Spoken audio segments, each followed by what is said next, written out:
কুফার এক সরু গলিতে রাত গভীর, সবাই যখন ঘুমিয়ে একঘরে প্রদীপ জ্বলছে, সেখানে ইমাম আবু হানিফা রাহমাতুল্লাহ আলাইহি ইবাদতে মগ্ন।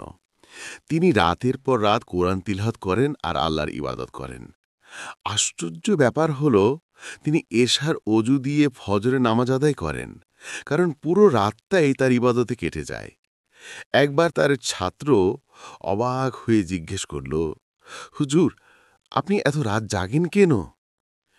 ইমাম আবু হানিফা রাহমাতুল্লাহ আলাইহি হাসলেন আর বললেন, আল্লাহ আমাকে যে জ্ঞান দিয়েছেন, আমি ভয় করি যদি আমি এর হক আদায় করতে না পারি, তাই সর্বদা আমি আল্লাহর শুকরিয়া আদায় করতে থাকি।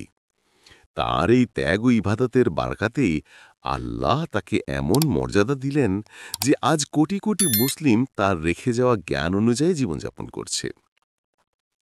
শেষে শুধু একটি শিক্ষা: আলেমদের জ্ঞান ও আমলই আমাদের দুনিয়া ও আখিরাতের আলো।